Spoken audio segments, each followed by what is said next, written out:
يعني ليش تضرب السيطرة؟ والله خالي ما ضربت السيطرة أنا. لا ضرب السيطرة. لا والله ما ضربت السيطرة أبو. ضرب السيطرة أقول لك. والله حرام. أنا شوف شوي. أنت منين؟ من مراوغ من هالحديث ربعي. الحديث ربعك؟ أي والله. على راسي. أنت شنو أنت والي شنو أنت شنو؟ أبو شاكر أنا مواطن مثلكم. أنا شنو؟ السيطرة هي شنو؟ ليش تضرب السيطرة؟ والله يا أخوي. بس امسكك. امسكها السيارة. اسعى بس أنا طلعت من هنا. إيه. وجاني من هنا روس هاي. إيه. طلعت من هنا. إيه. اقف. على شنو؟ هذا نظام هذا؟ نظام ليش تضرب السيطرة أنت؟ والله ما ضرب سيطرة أنا. بلا ضرب السيطرة. تمسكها السيارة.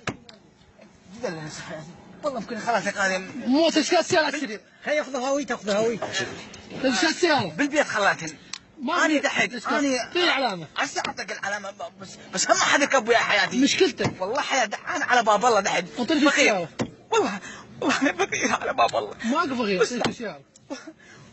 فقير توني حتى أبو المحل تو والله انطاني لفة بلاش. أنت ليش تضرب السيطرات؟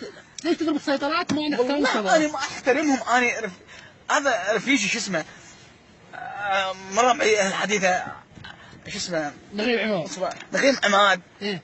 ابو وليد إيه. على راسي هذا. إيه. هذا رفيجي من قديم وفقير انا على باب الله والله فقير يا ناس انا ما عندي ما عندي اشكاليه تقعد هنا ياخذوا مني حاجه. ليش ما عندك نظام السيطرات؟ والله عندي نظام بس شنو فكر فكر ما عندي شويه. ها شلون جاك هو؟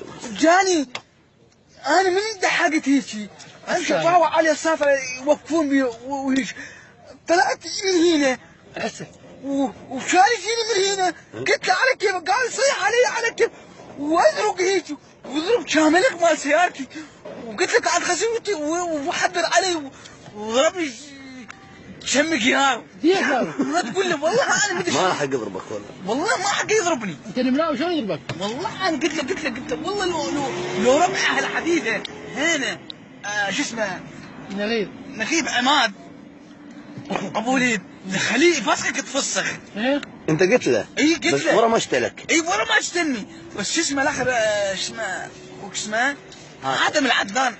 حاتم لو يقطبه يعني باطل يفسخ تفسخ والله العظيم.